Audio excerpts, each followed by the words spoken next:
Setiap individu mempunyai kisah dan jalan hidup yang berbeza. Ada yang direzekikan mempunyai sebuah keluarga yang bahagia, pekerjaan tetap, termasuk tempat tinggal yang selesa. Walau bagaimanapun, ada juga sesetengah dari kita yang kurang bernasib baik. Hal ini boleh menimbulkan perasaan iri hati sehingga membuatkan seseorang itu mula membandingkan kehidupannya dengan yang lain. Seperti yang kita tahu, budaya banding-membanding ini bukanlah sesuatu yang baru. Ia sudah sinonim dengan masyarakat kita sejak dari kecil lagi. Jika di alam persekolahan, kita seringkali dibandingkan dengan keputusan peperiksaan antara adik-beradik yang lain. Dan tanpa disedari, sifat ini terbawa-bawa hingga beranjak dewasa. Seiring berjalannya waktu, sikap banding-membanding ini akan menimbulkan rasa iri hati dan membuatkan seseorang itu kurang keyakinan diri. Justeru, apakah cara untuk menghilangkan sifat banding-membanding ini supaya kita lebih bersyukur atas nikmat yang telah dikurniakan? Lebih bersyukur atas nikmat di dunia. Adakah kita selama tak bersyukur? Mungkin juga sebab tu kita suka banding-membanding. Tapi itulah dia yang kita nak bincangkan pada hari ini dengan tetamu-tetamu kita. Tapi seperti mana yang kita katakan daripada awal tadi, Hawa, terima kasih kepada mereka yang bersama kita di Facebook Live Wanita hari ini dan dah mula ada komen. Kita nak ucapkan terima kasih pada Natirah Muhammad Yusof. Katanya dibanding-bandingkan itu menyakitkan. Bagi saya tak perlu buat perbandingan kerana setiap orang ada rezekinya masing-masing. Latar belakang berbeza-beza. Kita mungkin lebih dari sisi lain, tetapi orang lain pula lebih dari bidang lain. Setiap orang ada kelebihan dan kekurangan. Banyakkan bersyukur, semoga hati lebih gembira. Seterusnya, Awak. Kalau bersyukur lagi tenang kan. Dan daripada Cik T pula di Facebook kita, dia cakap kalau membanding dan berfikir positif itu baik. Tapi kalau membanding tapi mendorong tekanan itu tak baik dan menjadi punca permasalahan. Kedua-dua perkongsian ni ada betul dia. Sebab bila cakap positif tu maksudnya kalau kita banding diri kita dengan orang lain, mungkin kita nak jadi lebih baik. Tapi kalau kita banding orang lain, anak dengan anak, itu. Lepas tu kita sendiri rasa rendah diri sampai menekan diri. Okey, tapi apa pun hari ini kita juga bersyukur kerana kita ada dua orang tetamu bersama dengan kita di studio. Kita ucapkan selamat datang. Terima kasih bersama dengan kita pada hari ini Dr. Azuraida Syahdan, pakar kepimpinan diri dan keluarga. Terima kasih Doktor bersama kita. Dan sahabat kita ni Zack Merican, influencer media sosial dan juga pengacara TV. Masya-Allah. Ada doktor Tak ada. Boleh Dr. Zack. Bukan. Tak ada. Amin. Okey. Baik, mungkin kita mulakan dengan doktor dulu kan. Kalau kita melihat sebenarnya seperti mana yang kita katakan daripada awal tadi, budaya membanding ni sebenarnya dia dah jadi macam tradisi. Budaya ada dalam diri manusia dan kita semua. Kalau orang kata orang Melayu kadang-kadang macam itu kan. Tapi adakah betul kalau saya katakan sekarang ni penyakit lah ataupun budaya banding-membanding ni lebih kronik sebenarnya, Doktor? Itulah Farin, betul ni. Sebenarnya kan orang kata bagaimana acuan begitulah hasilnya kan. So mungkin kalau kita bercakap pasal budaya, sebenarnya kita ni telah serasi semenjak dari kecil kita diterapkan dengan budaya banding-membanding ni. Tidak hanya di dalam institusi keluarga tetapi juga dekat sekolah. Bila kita pergi sekolah, cikgu start banding-bandingkan kita. Lepas tu bila kita balik rumah, parent kita membanding-bandingkan kita antara adik-beradik kita yang lain. Jadi dia dah menjadi a part of our life in which dia result menjadi kita punya kepercayaan. Kepercayaan kita akhirnya lead kepada kita punya kelakuan ataupun tingkah laku yang menyebabkan kita membesar dengan tingkah laku tersebut dan kita rasa benda ni normal je. Muka Hawa macam Niloufar, muka Niloufar macam Hawa. Jadi bagi kita perkara tersebut adalah perkara biasa. Sebenarnya ianya bukanlah sesuatu yang biasa, tapi disebabkan kebiasaan yang telah membentuk dan menjadi kepercayaan kita, benda tu menjadi terbiasa. Tambah lagi zaman sekarang media sosial.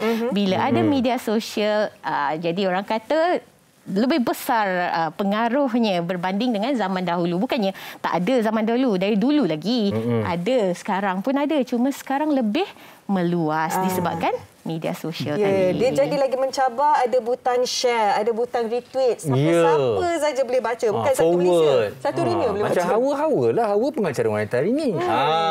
Tapi cukup menarik tahu Zack, kalau kita sebenarnya kalau dulu kita lihat skalanya kecil. Kalau kita tengok bang orang sebelah rumah tu beli kereta baru, beli pabuk baru. Sekarang ni kita tak payah benda depan mata. Benda yang satu Malaysia, satu dunia kita tengok dah mula terasa nak membanding, kurang bersyukur dan sebagainya. Itu masalah kita sekarang. Kalau pemerhatian Zack sendiri macam mana? Tambah-tambah dengan ada media sosial ni, bahaya dia budaya banding-banding ni.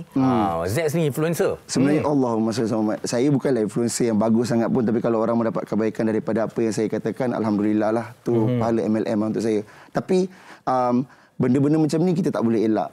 Dia seperti fasa kehidupan. Dalam setiap hidup kita, kita akan melalui fasa-fasa tu. Saya suka dengan bila Abang Farid dengan Hawa menyentuhkan konsep bersyukur. Dalam hidup ni, itu adalah benda yang paling susah kita nak dapat. Syukur. Kadang-kadang kita terlalu meminta apa yang kita nak, sedangkan kita lupa Tuhan dah bagi kita apa yang kita perlu. Jadi dengan social media ni, susah untuk kita mendidik syukur, susah untuk kita mendidik ikhlas, dan susah untuk kita mendidik, sabarlah, ini rezeki orang. Kan? Mungkin aku punya perjalanan hidup macam ini. Cabarannya biasa nampak begini. Social media ni bukannya real life. Dia adalah bagi saya sebuah katalog di mana orang boleh menjadi, orang boleh showcase, orang boleh jadi hero, di mana dalam kehidupan sebenar dia bukannya orang yang hero macam ni sekalipun, dia boleh portray, dia boleh jadi apa-apa saja dalam social media. You know, tak ada siapa pun dalam social media nak tunjuk yang mereka ni sedih. Siapa yang nak buat kan? Melainkan kalau kita ada agenda-agenda kita nak buat, ada all this marketing, orang kata bad marketing, good marketing kan. Bagi saya apa-apa saja yang kita buat dekat social media itu secara tak langsung menggambarkan peribadi kita sendiri dalam kehidupan sebenar. So itu adalah cabaran yang kita lalui sekarang sebenarnya. Dia sebenarnya bila macam tu, itulah sebenarnya wujudnya fake people. Orang-orang yang palsu ni, kehidupan yang palsu ni sebenarnya dekat wujudnya. Tunjuk yang baik-baik saja. Betul. Okey saja kan. Okey, dan kalau kita lihat, memang banding-banding ni jadi kat mana-mana saja, tempat kerja ke, kat rumah ke. Dan sekarang ni kita nak fokus kat ibu bapa. Sebab baru-baru ni ada seorang budak ni lah kan, dia share di Instagram story, katanya sedih sebab tak dapat masuk sekolah asrama penuh. Lepas tu mak ayah bandingkanlah, cakap takkanlah tak dapat masuk sekolah asrama penuh langsung. Kawan dia boleh dapat, kenapa dia tak boleh dapat? Jadi boleh ke kita kata benda ni perlu ke untuk nak bandingkan ni? Benda ni dah old school sangatlah cerita pasal masuk Betul. kan, dah terlalu Tapi lama tahun lah. 2022 masih jadi ada lagi yang membanding-banding dengan sepupu lah, dengan apa semua. Doktor, tentang budaya ini, mindset ini. Betul. Sebenarnya kenapa ia terjadi, sebab basically kurang awareness. Kita ni kurang kesedaran bahawa budaya banding-membanding ni adalah sesuatu budaya yang sebenarnya tidak bagus kalau sekiranya ianya sesuatu yang negatif. Kita tahu orang letak benchmark tapi benchmark untuk sesuatu yang positif. Tetapi sebaliknya, jika kita letak benchmark untuk sesuatu yang negatif, maka ia jadi satu kurang awareness, orang kata, untuk kita mendidik anak-anak kita mengenai perkara tersebut. Yang kedua, sebenarnya mungkin parent mempunyai satu yang saya panggil sebagai masalah hati ataupun emosi. In which bila kita rasa sedih, bila kita rasa kecewa, secara tidak langsung kita akan mengeluarkan perkataan tersebut. Tengok dia. Tanpa kita sedar. Sebab apa? Sebab ia dikawal oleh kita punya minda para sedar kan. Kita punya emosi ni. Jadi basically kita sedih anak kita tak dapat masuk asrama kan. Jadi kita pun membeza-bezakan. Tengok dia dapat masuk asrama, kamu tak dapat masuk asrama. Jadi kat situ kita panggil dia sebagai penyakit emosi ataupun penyakit hati. Dan yang ketiganya sebab mindset kita sendiri. Mindset ataupun kita dah terbiasa. Mungkin kita tengok kawan-kawan kita kan dekat anak dia memang masuk situ. Jadi kita dah terbiasa mengeluarkan perkataan tersebut. Jadi mindset kita ada satu mindset, tak apalah benda ni it won't hurt my child pun. Aku main cakap je apa aku nak cakap. Kan? Sebab mulutnya laser kan orang kata kan. Zack sebagai seorang bapa pula macam mana? Saya new school lah. Saya new school. Dia macam ni. Bukan nak kata apa yang ayah dan mak saya buat kepada saya itu salah. Tapi kehidupan adalah sebuah proses. Dan dulu kita tak pernah sangka pun yang satu hari kita boleh pergi kerja tanpa ke office. Sekarang dah berlaku. Jadi banyak sangat benda dah berubah. Bagi saya, banding-membanding ni ada bagusnya juga. Tetapi at the end of the day, dia kembali kepada cara. Cara bagaimana kan, cara kita menyantuni akhlak kita. At the end of the day, benda yang paling utama sekali adalah cara kita menyampaikan sesuatu. Jadi bila saya dengan anak saya sekarang ni, anak saya masih kecil, umur 4 tahun. Jadi tak ada apa yang saya nak banding-bandingkan. Cuma apa yang saya boleh kata, yang saya selalu pesan kepada isteri pun adalah begini. Apa-apa dalam hidup, setiap orang ada jalan hidupnya masing-masing. Kita sebab itu, kita terutama sekali kita yang beragama Islam, kita sebab tu ada percaya kepada qada dan qadar. Kita kena trust the process. Bila kita trust the process, kita akan terima apa sahaja dugaan yang diberi kepada kita. Sebab dalam setiap ujian ada hikmah, insya-Allah. Dan apa yang kita boleh ambil daripada hikmah itu akan menjadikan kita orang yang seperti mana kita ada sekarang. Dan kalau berbicara hal ini kepada saya 5 tahun lepas, jawapannya akan berbeza. Betul. Saya setuju. Saya faham. Tapi disebabkan proses yang saya lalui itu sampai ke sini, saya adalah orang yang selalu dibanding-bandingkan. Saya host yang paling gemuk. Saya host yang paling tak berapa nak kacak. Tapi saya tak kisah. Siapa kata saya tu? tak kisah. Siapa cakap tu? Terang, saya tak kisah. Sebab apa? Saya percaya setiap orang, setiap insan dalam dunia ni, Tuhan dah letak dah rezeki dia dekat situ. Betul. Jadi siapakah kita untuk mempersoalkan kerja Tuhan? Zain, nak tahu tak? Okey, ni perkongsian daripada saya sikit lah. Pernah ada seorang adik lah datang pada saya. Badannya memang gempal. Lepas tu, bang, macam mana bang? Saya nak berlakon, saya suka nak berlakon. Tapi saya tak macam abang. Saya taklah kata saya ni apa pula. Agaknya dia tengok saya sadar sikit agaknya. Tapi saya kata dengan dia, dunia ni setiap orang yang ada tu, ada peranannya masing-masing. Betul. Macam yang okey gempal. Mungkin awak ada keistimewaan awak. Mungkin awak ada watak awak yang saya tak boleh bawa. Jadi awak kena percaya pada keistimewaan diri itu sebenarnya. Ini ada orang-orang yang kita perlu. Dia tidak membanding-banding, malah dia memberi jawapan yang positif. Luar biasa. Tapi betul. Jadi itu yang kita kena yakin. Baik anak, baik diri kita. Okey doktor, kita ada satu soalan daripada penonton kita di Facebook. Terima kasih kita ucapkan kepada Kantin. Wow, Kantin namanya. Assalamualaikum pengacara WHI dan doktor dan panel jemputan. Apa yang boleh dilakukan oleh anak-anak yang membesar dalam keadaan dibanding-bandingkan, yang mana keadaan itu menjadi seolah satu beban yang dibawa di kaki oleh anak tersebut sehingga dewasa, sampaikan dia menjadi seorang yang lack of confidence. Ini makna kan mak asyik, mungkin mak tu niat mungkin baik, kau ni gini, tapi sebenarnya itu satu tekanan daripada anak sampai dia membesar, dia tak ada motivasi, tak ada keyakinan pun nak hidup.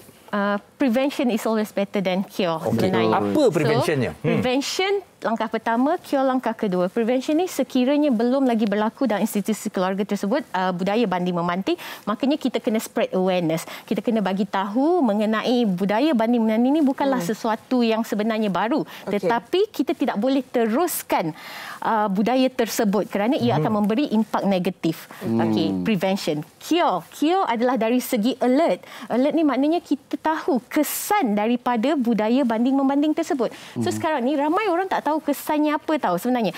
Kesan budaya banding-banding ni dia boleh membawa kepada masalah emosi, tekanan perasaan. Anak lari rumah sebab apa? Sebab parent banding-bandingkan. Anak bunuh diri. Kerap sangat stres tu. Bunuh diri sebab dibanding-bandingkan. Ada kes bunuh diri disebabkan COVID kerana isteri membanding-bandingkan suami. Suami orang tu ada kerja lagi walaupun COVID, tapi suami dia tak ada kerja. Ends up suami bunuh diri. Dia bukan sahaja orang kata dekat anak-anak, dekat pasangan pun selalu dibanding-bandingkan, especially kalau selepas berkahwin. Sorry to say, kalau kaum wanita selalu juga kadang-kadang di body shamingkan, dibanding-bandingkan kan selepas mempunyai anak kan. Jadi kenapa awak tak macam dia? Saya tengok dia tu dah anak 3, badan okey lagi, tapi awak anak 1 macam ni kan.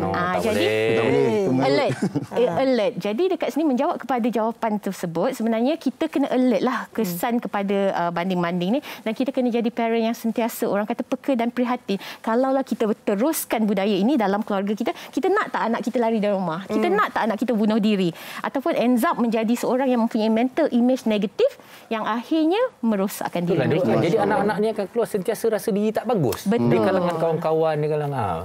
Saya suka bila Dr. Azul, boleh saya tambah sikit? Saya suka bila Dr. Azul cakap benda itu sebab saya adalah orang itu. Saya orang yang pernah lari rumah, saya cakap terang, eksklusif kat wanita hari ini. Saya pernah lari rumah disebabkan saya tekanan. Saya pernah rasa depressed. Dengan adik-beradik ke? Ayah saya ni dia seorang bekas pegawai polis, so dia orang yang hebat, yang garang, dahsyat. Dia ada aim dalam kepala dia, anak sulung dia kena hebat dan sebagainya. Saya pula orang yang terlalu berseni, suka muzik, pergi studio, tak balik rumah kadang-kadang. So saya selalu saya rasa ayah saya tidak berniat begitu, doktor. Tapi saya pada usia itu saya merasakan I'm not good enough. So di awal umur usia 15-16 tahun saya keluar, saya cari benda lain apa semua. Itu tindakan saya pada usia remaja. Saya tidak fikir panjang. Tapi sekarang bila saya berada di sini, satu benda saya boleh pesan kepada anda di luar sana, jika anda salah seorang mangsa yang selalu dibanding-bandingkan, anda akan ingat, kadang-kadang orang tu tidak berniat sebegitu, tapi caranya salah. Orang yang buat itu, matlamat tidak menghalalkan cara. Tapi kepada anda yang kena perkara itu, anda jadikan itu sebagai satu motivasi, satu perkara yang menginspirasikan anda, di mana satu hari nanti anda akan buktikan kepada orang-orang di luar sana yang anda juga ada peluang untuk jadi orang yang hebat. Saya kira sebenarnya parenting pun dah berubah zaman dan cara. Jadi para ibu bapa juga perlu memperbaiki, perlu ada penambahbaikan di dalam mendidik anak-anak. Tapi mak ayah saya okey. Mak ayah saya okey. Saya dengan ayah mana saya kena tunjuk ayah. Tolong ayah, I love you so much. My mom and my dad, I love them so much. Diorang adalah sebab saya jadi orang yang ini sekarang. Ya, pastinya. Dan kita pun sebenarnya pastinya nak belajarlah mereka yang sentiasa dibanding-bandingkan ni macam mana nak berdepan dengan situasi macam ni dengan lebih baik. Tapi sebelum itulah kita nak dengar perkongsian rakan-rakan kita tentang banding-membanding ni. Kita dengarkan.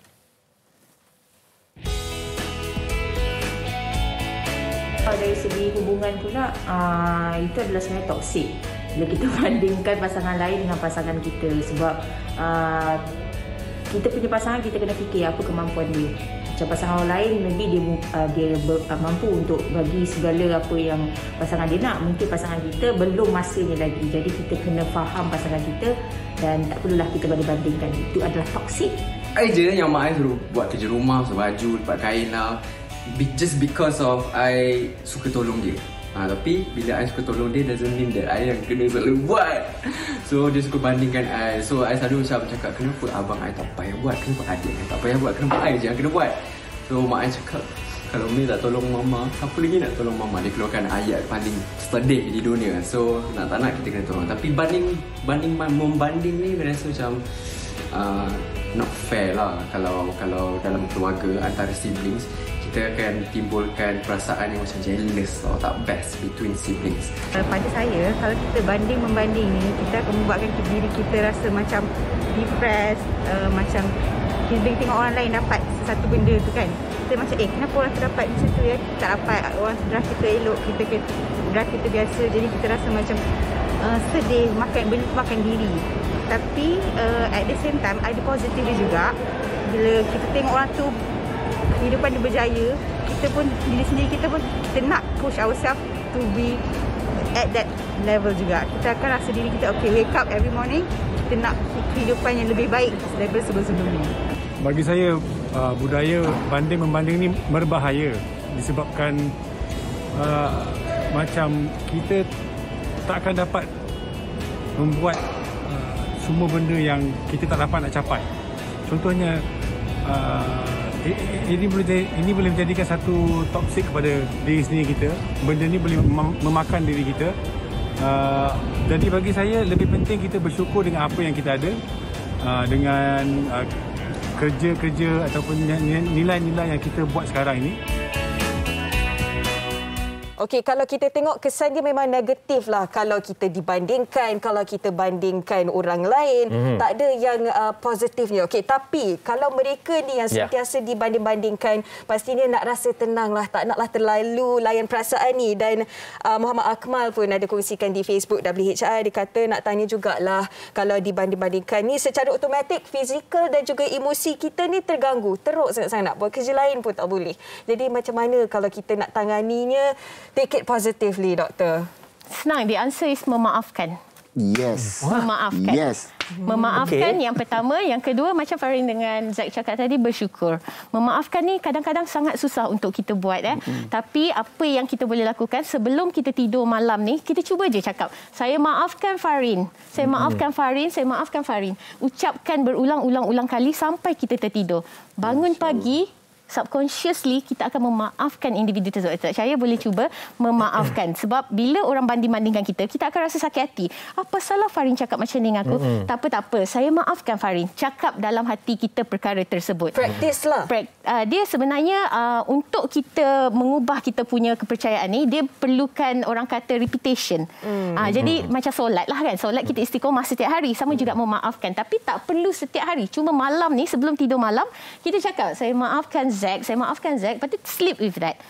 Jadi insya-Allah kepada yang bertanya, kita akan maafkan. Sebab perkara ini pernah jadi dalam hidup saya. Bila dulu masa saya ke Amerika dulu, saya seorang ibu tunggal. Jadi saya tinggal di Amerika quite lama kan, tak nak balik Malaysia. Kerana budaya orang Malaysia ni selalu orang kata membanding-bandingkan. Jadi dia masa tu saya masih muda lah, baru umur 24 tahun kan, 25 tahun. Jadi kita at that time kita dah bercerai orang kata kan. Jadi orang Malaysia ni biasalah dia akan membanding-bandingkan. Kenapa orang lain berkahwin? Ada stigma tertentu. Awak dah bercerai, kenapa orang lain boleh balik Malaysia, awak tak boleh balik Malaysia? Macam-macam lah kan. Jadi saya rasa ianya lebih kepada budaya orang Malaysia. Sebab bila saya pergi US, mereka menerima kita seadanya. Jadi itu yang kita kena ubah, dan start dari situ sebenarnya saya banyak juga tak maafkan orang. Tapi lepas saya belajar bagaimana nak mengawal otak saya, mengubah hidup saya belajar perkara pertama adalah memaafkan. Nak cakap apa, cakaplah saya maafkan. Saya kira ini juga satu mindset masyarakat yang kita perlu ubah lah. Kalau kita ada bezanya, macam katalah kita mengikut arus zaman yang berbeza sebenarnya. Sekarang pun dah lain. Okey, kita dah cerita pasal pasangan, pasal keluarga, pasal anak. Sekarang ni bagaimana pula dengan individu yang ada masalah dengan diri dia sendiri, Zack? Contoh kenapa saya kata macam tu saya tanya pada Zack pasal Zack banyak ada berurusan ataupun banyak menjadi seorang influencer. Jadi dah banyak tengok berbagai ragam dan sebagainya.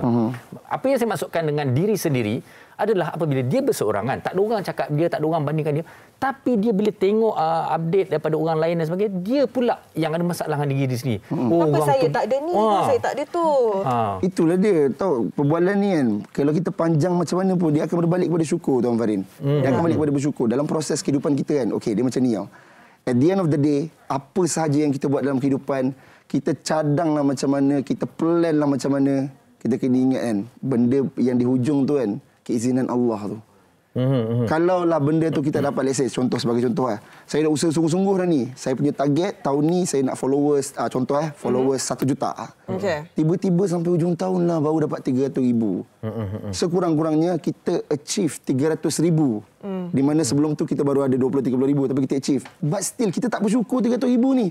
Kita nak kat 1 juta. Sedangkan ramai orang di luar sana yang, how I wish I can get 300,000 followers. You know, all those kind of things. So at the end of the day, apa saja yang kita buat dalam kehidupan, kita kena ingat, aku ni dah bersyukur ke belum? Aku ni, sebab kadang-kadang mungkin Tuhan lebih tahu, Zack mereka ni tak boleh dapat 1 juta lagi ni. Sekarang ni belum fasa dia. Sebab kalau dia dapat 1 juta, dia ni mesti lupa diri dia. Aku bagi dia 300,000 dulu. Tengok macam mana. Belum masanya lagi. Tengok-tengok dapat 300,000 pun dah mula belagak-belagak popoyo sikit. Tuhan kata, aku dah tahu perangai kau. Follower sama lagi ramai daripada saya. So all those kind of things lah. Jadi untuk menjawab soalan tu dengan lebih tepat, dia melibatkan emosi manusia. Bila melibatkan emosi manusia ni bukan sesuatu benda yang mudah untuk kita sentuh. Macam saya nak ubah hati Hawa dalam masa 1 hari, tidak akan jadi. Empire tidak terbina dalam masa 1 malam. Jadi konsep itu apabila dalam sosial media, kita akan anxiety bila kita tidak kenal diri sendiri. Tak tenang pun. Dan saya rasa kita semua setuju sekarang ni, pucuk pangkal dia untuk rasa bersyukur tu. Bersyukur saja. Tapi bukan mudah tau. Ada hari kita okey, ada hari kita tertekan. Jadi macam mana nak sentiasa pupuk rasa tu, Doktor? Itu get back kepada menjawab soalan Farin juga. Sebenarnya setiap daripada kita ada self-sabotage dengan konflik diri. Self-sabotage dan konflik diri ni lah yang selalu menggagalkan kita. The moment kita nak bersyukur, the moment kita nak kata macam, Hawa ni cantik, tapi aku keluar perkataan macam tu kan. Bersyukur kita tu orang kata dihalang oleh kita punya konflik diri ataupun self-sabotage kita. Self-sabotage ni berkait dengan emosi yang saya cakap tadi. Emosi ni dibentuk masa kita masih kecil lagi. Pada usia 0 hingga 7 tahun, kepercayaan emosi kita semua dah dibentuk. Jadi sebab itulah susah untuk kita bersyukur dan mengawal emosi kita. Tapi ada caranya. Kalau kita istiqomah, insya-Allah mengikut kajian yang dilakukan di University of Harvard, untuk ubah habit kita, emosi kita perlukan istiqomah 21 hari. Maknanya setiap hari selama 21 hari ucapkan pada diri kita, saya bersyukur, saya bersyukur. Bangun pagi bersyukur, tengah hari bersyukur, tengok matahari panas, bukannya panaslah, tapi instead of that, cantiknya kurniaan Tuhan ni. Kan, bersyukur. Makan nasi sambal pedas, instead of pedas lah, tak, alhamdulillah, at least ada nasi. Dekat Syria tak ada nasi. Pedas tu pedas lah. Berdesing tu berdesing tak. Syukur lah. Zack kan, okey, jujur Zack boleh kongsikan benda yang Zack buat lah. Sebagai contoh, kawan-kawan Zack, Haziq Husni, orang yang hebat, luar biasa. Muaz luar biasa. Dan mereka-mereka ni contoh Zack dekat Borak Kopitiam, mereka-mereka ni buat muzik lah, buat melodi dan sebagainya. Zack buat Borak Kopitiam. So apa yang Zack buat? Kalau nak ikut logik akal, uish, apa kawan-kawan aku ni semua dapat show best kot. Aku tak ada peluang ke? Apa yang saya buat? Saya raikan mereka. Saya raikan mereka, congratulations guys, bla bla. Saya post dekat Instagram, raikan dan sebagainya. Kita doa sebab kita nak bagi energi yang baik. Untuk kita dapat energi yang baik, kita kena bagi energi yang baik dulu. Kemudian all this positive energy akan datang balik kepada kita. Jangan pula ada macam tu pula kalau dah kata tak bersyukur tu satu hal, tapi janganlah dengki dan sebagainya. Betul. Taklah tu yang kita twist tu jadi positif tu. Okey, baik, di penghujung perbincangan kita mungkin sedikit kata-kata daripada doktor kepada semua di luar sana, tak kiralah mana apa juga lapisan umur, individu, ibu bapa, anak-anak dan sebagainya, apa pesanan untuk mereka tentang budaya ini dan kalau boleh kita tamatkanlah. Sebenarnya budaya banding-banding ni sebenarnya dia perlu kita berhentikan melalui kesyukuran tadi. Ingat, kesyukuran menarik lebih banyak kesyukuran, rungutan menarik lebih banyak rungutan dalam hidup. Jadi pilihan anda yang mana? Terserah. Okay. Cantik, short and sweet. Keren banget ni. Dan kalau kita tengok Zack pula sekarang ni macam cukup bahagia, cukup gembira sekali. Jadi boleh share lah dekat penonton-penonton, peminat Zack juga. Macam mana Zack overcome segala yang telah berlaku sebelum ni. Baik, kehidupan adalah satu proses. Apa-apa yang berlaku telah ditetapkan qada dan qadar. Waktu kita berada di Lum Mahfuz, Tuhan dah tunjukkan ini rezeki dia, ini rezeki dia, ini rezeki dia. Enjoy the process. Selalu buat baik dengan orang, energi, teruskan menjadi orang yang luar biasa. Kerana apa? Satu hari nanti, jika anda berbuat baik pada orang, anda akan terkejut siapa akan hadir semula dalam hidup anda dan buat kebaikan kepada anda. Cantik. Terima kasih sekali lagi ucapkan kepada Zack Merican dan juga Dr. Azuraida kerana bersama dengan kita pada hari ini. Terima kasih banyak. Jadi kiranya saya harap perbincangan cukup bermanfaat untuk kita semua. Dan banyak lagi yang kita nak kongsikan bersama dengan para penonton. Jadi jangan ke mana-mana, kita berehat seketika. Wanita hari ini.